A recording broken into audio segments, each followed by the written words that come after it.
The studio lights blazed, perhaps too brightly, as Whoopi Goldberg adjusted herself in her chair, her face a mix of exasperation and that trademark self-righteousness. Across the table, Joy Behar smirked, her eyes glinting with the satisfaction of someone about to deliver what she believed was an unassailable truth. "You know what's funny?" Joy began, leaning forward with the deliberate slowness of a seasoned TV personality.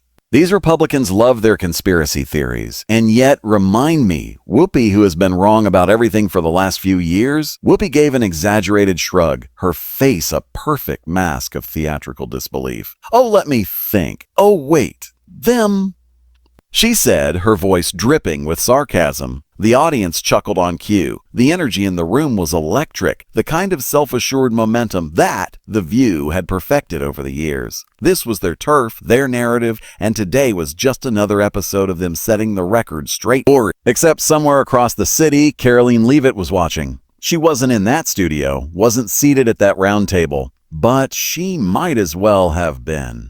At that exact moment, she sat in front of a massive screen in her office, eyes locked onto Whoopi and Joy as they played their predictable hand. Her fingers drummed against the desk. Slow at first, then faster. She had expected this. She had known they wouldn't be able to help themselves.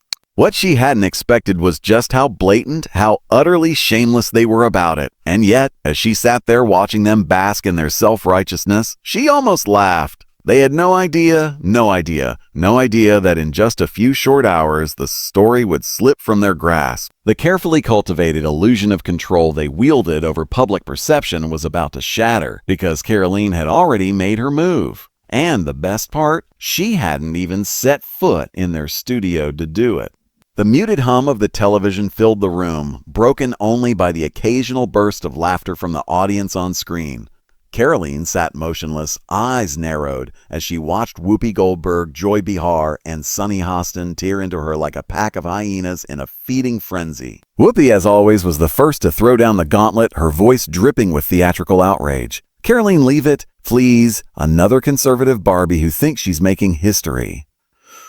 Joy Behar leaned in, delighted. "You know, if I had $1 for every time one of these right-wingers claimed they were being attacked." "Oh, wait, I do. It's called my paycheck," the audience erupted. And then Sunny Hostin, ever the lawyer, ever the strategist, delivered the final stab. She's not here to debate because she can't. They never have real arguments, just outrage. It's always them against the big bad media when really they just can't handle the truth. Click. Karoline grabbed the remote and switched off the TV. The silence that followed was thick, electric. Her fingers curled around the handle of her coffee cup. She lifted it, then set it down hard, not enough to shatter, but sufficient to send a clear, ringing clink through the room. "All right," she exhaled, her voice steady but with an unmistakable edge. "Let's get to work." Across the table, her communications director, Matt, adjusted his glasses and leaned forward. "So, we're going with a controlled approach?" Karoline raised an eyebrow. Matt sighed. "Got it. Nuclear. It's nuclear." She stood pacing the length of the room, her mind already assembling the perfect response. "They think they own the narrative," she mused, more to herself than to the room. "They feel if they say it loud enough, often enough, people will just buy it." She turned back to her team. "They have no idea what's coming," Matt chuckled, shaking his head. "You do know ABC executives are probably already sweating bullets, right? Trying to figure out how to walk this back before you fire off whatever you're planning?"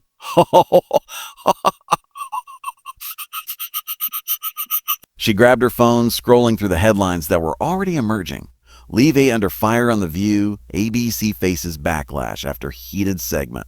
She smirked. "Oh, they think that was heated." She sat back down, crossing one leg over the other, the glint in her eyes unmistakable. "By the time I'm done, they'll be wishing they never said my name." Matt let out a low whistle. "This is going to be fun to watch." Karoline took a sip of her coffee, her grip steady. "No," she said, her voice calm, lethal. "This is going to be historic." And with that, she got to work. The studio was alive with energy. The cameras rolled. The audience leaned forward, waiting for the next verbal grenade to be lobbed. And right on cue, Joy Behar, never one to waste an opportunity, smirked and turned toward the camera. "You know what baffles me?" she began, her voice dripping with condescension.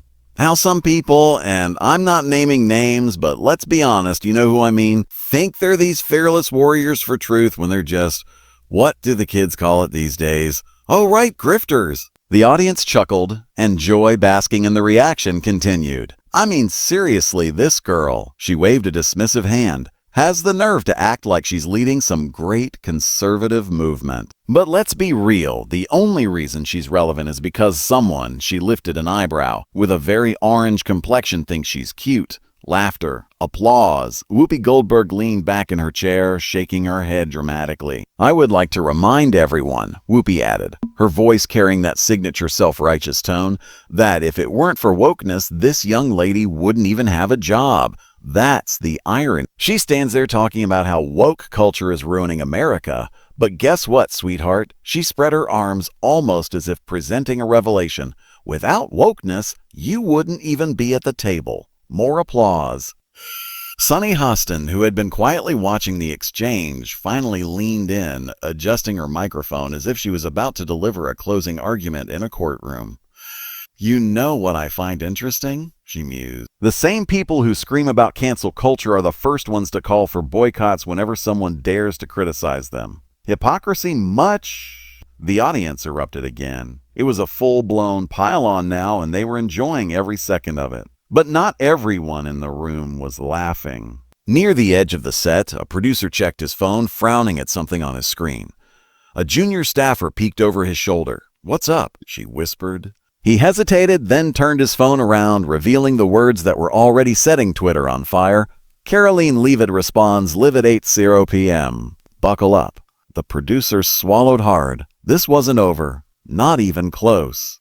Joy Behar crossed her arms, leaning back in her chair with the confidence of someone who knew she was about to drop what she believed was an unshakable truth. Her lips curled into that signature smirk, the kind that told the audience she was about to say something brutal, but in her mind, completely deserved. You know, she started, her voice smooth and deliberate. I've been wondering something. She paused, letting the anticipation build. Then she turned toward the camera, eyebrows raised in faux curiosity. Why exactly is Karoline Leavitt even in the conversation? What possible reason could there be for her sudden rise? Whoopi Goldberg shifted in her seat, shooting Joy a knowing glance. Oh, do tell. She drawled. Joy held up a single finger. Because, ladies and gentlemen, she's a 10 in Trump's eyes. A ripple of laughter rolled through the audience, a few scattered claps. Joy let the moment settle before delivering her final blow. That's it. That's the whole resume. That's the whole resume. If she looked like me, she scoffed. Honey, she'd be serving coffee at Mar-a-Lago. More laughter, some exaggerated gasps. Whoopi let out a deep chuckle, shaking her head. Well, she said, throwing her hands up, guess we solved that mystery.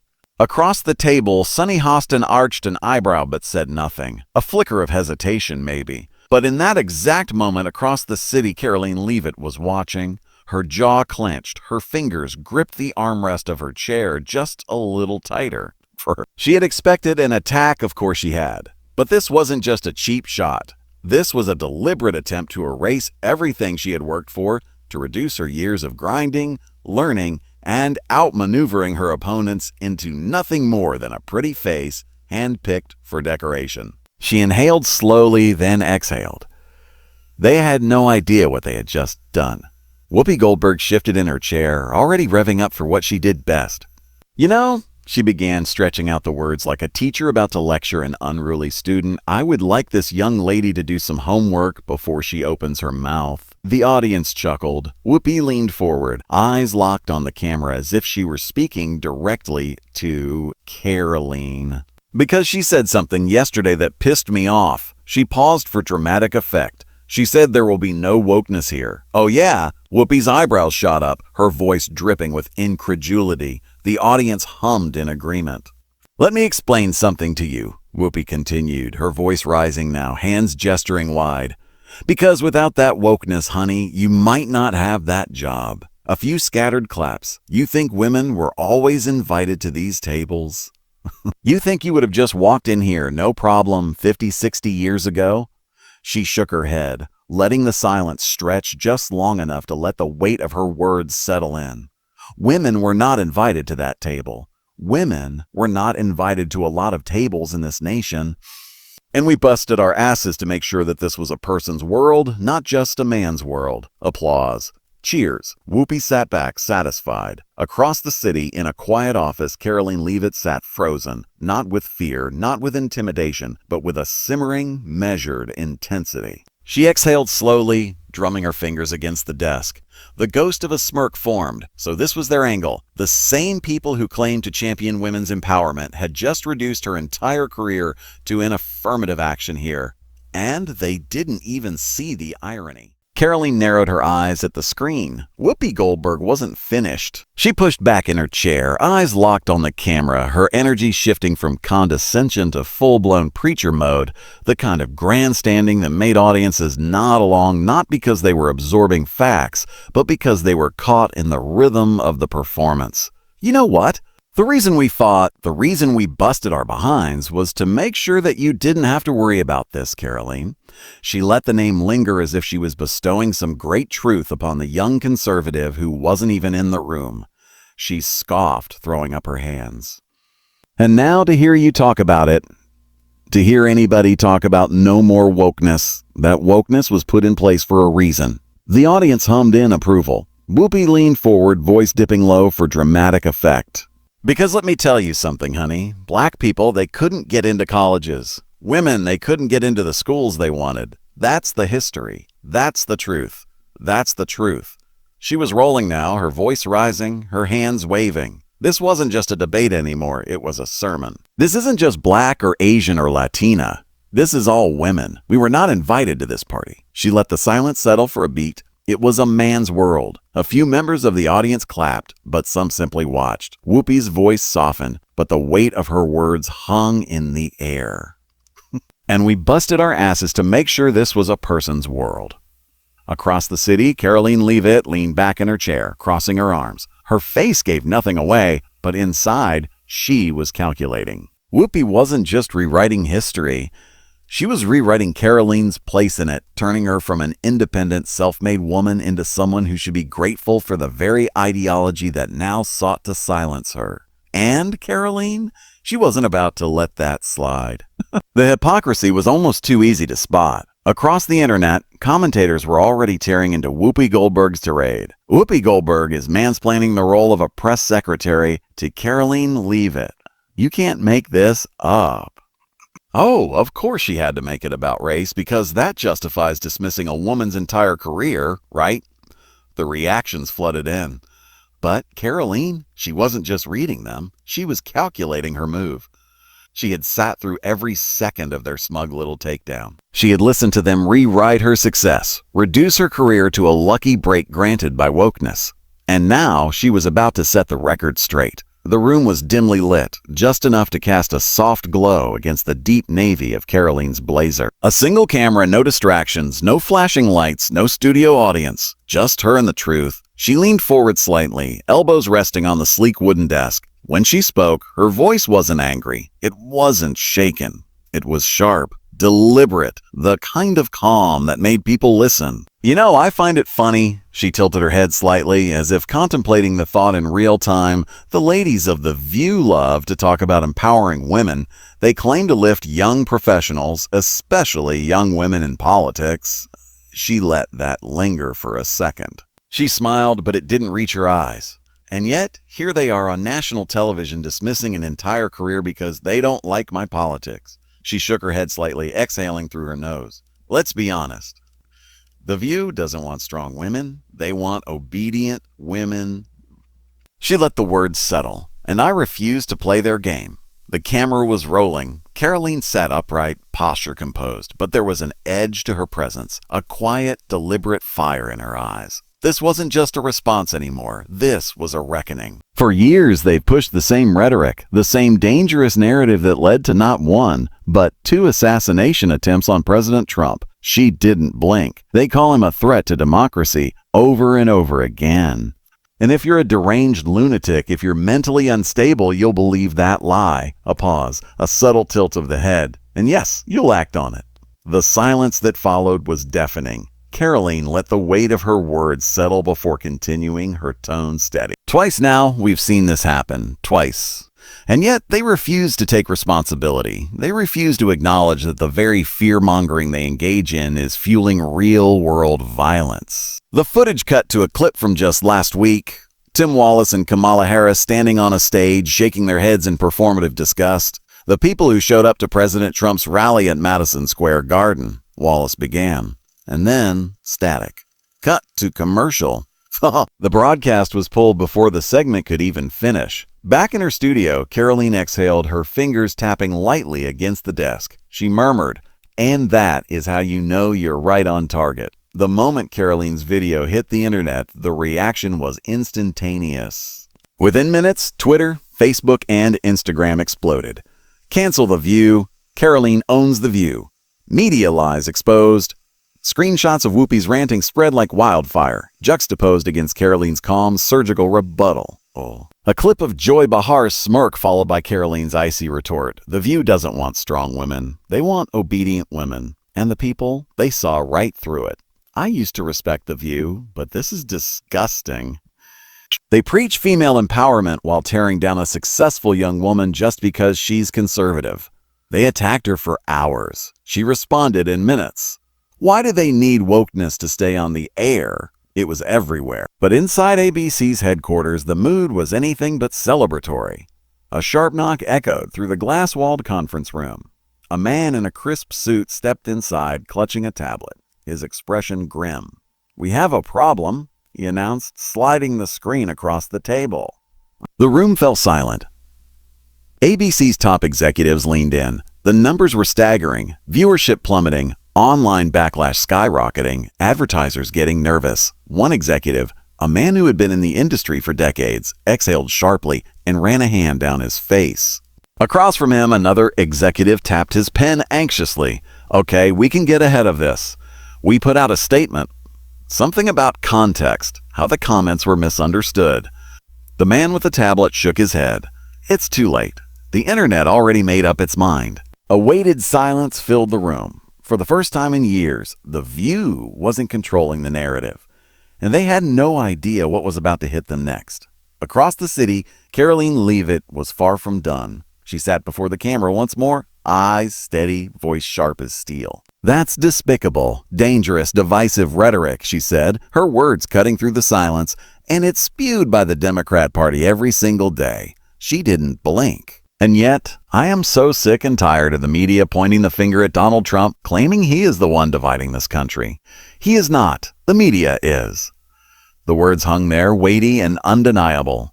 For pushing hoaxes like the one you all just peddled today. For twisting narratives and spreading misinformation to fit your agenda. A pause. A sharp inhale. And the Democrat Party? They are just as guilty for constantly lying about him. For fear-mongering. For painting millions of Americans as threats. The video was posted, and this time, not even ABC could pull the plug fast enough. The fallout was unavoidable. For years, The View had thrived on controlling the narrative. They could mock, dismiss, and bulldoze over anyone who didn't fit their ideology. Not this time. The American people weren't buying it anymore, and the numbers showed that. President Trump was more popular than he'd been since 2016. Trust in the media at an all-time low. For the first time, The View wasn't leading the conversation. They were scrambling to keep up with it. And Karoline? She was about to deliver the final blow. The screen lit up. A new video. Karoline Leavitt sat in front of the camera, her expression unreadable, calm, poised, but carrying an unmistakable air of ruthless precision. She began, her voice smooth but sharp. "For years, they've told us they support women. They claim to fight for our voices, our careers, our empowerment." She tilted her head slightly. "But there's one problem." A pause. A half smirk. "They only support women who agree with them." The clip jumped. A cut to Joy Behar laughing, waving off Karoline's credentials like they were nothing more than a punchline. Karoline's voice returned. "Joy Behar is the perfect example of modern feminism, preaching about empowering women while tearing down any woman who doesn't fit their narrative." Oh, jump cut. Whoopi Goldberg, voice dripping with disdain. "She wouldn't have a job without wokeness." To Karoline. A slow blink, a sharp inhale. "That's hilarious, considering The View's entire panel is made up of unqualified day hires." The internet lost its mind. Cancel The View. phones, The View, Twitter, Instagram, Facebook, they were all on fire.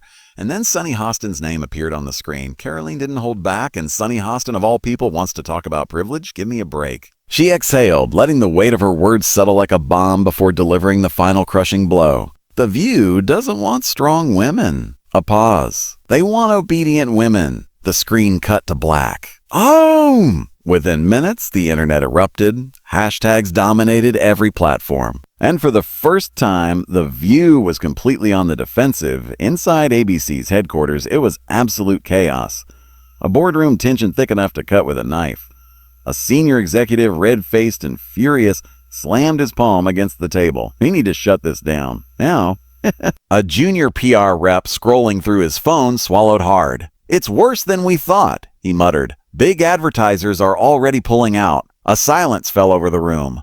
"What about the audience?" someone asked. The rep hesitated, then turned his screen around. "Hate comments. Thousands of them. I used to love The View, but this is disgusting. So much for women supporting women, huh? They can't handle an actual debate, so they attack her instead." One by one, the executives absorbed the reality. Even the loyal fans were starting to turn against them. And then came the words that no one wanted to hear. "Can we even save this show?" A long pause. A deep sigh. "I don't know." The doors to the ABC boardroom slammed shut. The air inside was thick, tension radiating off every executive seated at the long glass conference table. A few days ago, they had brushed this off as a minor controversy. Just another conservative outrage cycle that would pass. Now, this was a full-blown disaster. One of the senior producers, a man who had been with the network for decades, threw a thick stack of papers onto the table. What should have been a simple smear job against Karoline Leavitt, he argued, has turned into a PR nightmare. The numbers speak for themselves. The sponsors are backing away. Advertisers are reconsidering their contracts, and worst of all, the audience itself is turning against us. A high-ranking executive at the end of the table tapped his fingers against the desk, his expression unreadable. "Let's be real here," he said slowly, looking around the room. How many more scandals can ABC handle before The View becomes a sinking ship? Silence. The tension grew heavier. Finally, someone spoke, a nervous voice from the finance department. "We need to consider our options." Another pause. "Are we saying?" Someone started, then hesitated. The executive folded his hands in front of him. "Should we cut Whoopi and Joy loose?" The words hung in the air like a grenade with the pin already pulled. Somebody exhaled sharply. Because here's the truth. No one had dared say it before, not out loud. But now, there was no avoiding the conversation. Across the city, in a quiet office, Karoline Leavitt sat at her desk. Her phone buzzed relentlessly beside her. She wasn't scrolling. She wasn't checking numbers. She already knew what was happening. Then the call came in. She glanced at the name flashing across her screen, a well-known conservative heavyweight, someone who had seen it all in Washington. She picked up. "Karoline," the voice on the other end said, "do you have any idea what you just did?" A pause. She reached for her coffee, taking a slow sip.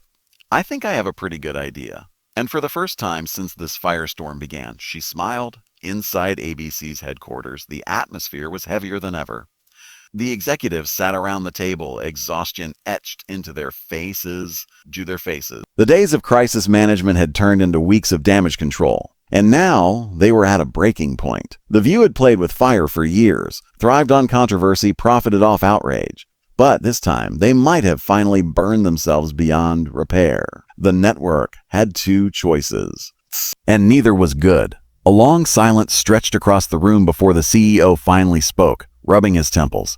"We have two options," he said, his voice carrying the weight of the decision. "We either clean house or we cancel the show entirely." Someone shifted in their seat. "If we keep it, it has to change completely," another executive muttered. "No more reckless attacks. No more endless scandals." But is that even possible? A beat passed. They all knew the answer. Karoline sat in her office, the soft glow of her laptop illuminating her face.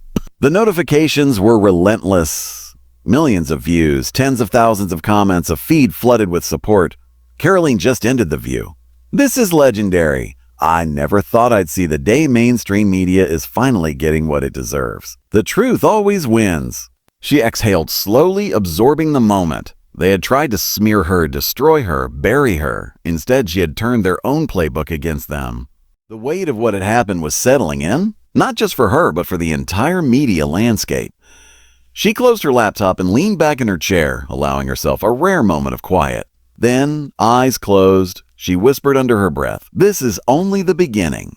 And she knew it was. The dust had settled. The headlines had changed. The View, once a dominant force in daytime television, was no longer leading the cultural conversation. The debate wasn't about Karoline Leavitt anymore. It was about something much bigger. For years, mainstream media had operated unchecked, controlling narratives, silencing opposition, picking and choosing who was worthy of a platform. But this moment, it proved that people were no longer passive consumers of media. They were active participants. First, The View had exposed itself not just as a biased talk show, but as a symbol of an outdated, elitist media machine that no longer had the power it once did. And Karoline? She wasn't just a survivor of their attacks. She had flipped the script entirely. She had proven that a single voice, armed with truth and conviction, could stand against an institution that had long dictated what could and couldn't be said. This wasn't just about one woman versus one show. This was about the new era of media accountability. And as Karoline stepped into the next chapter of her career, one thing was clear. This was just the beginning of a much larger movement. Because when the people take back the conversation, the media will never be the same again.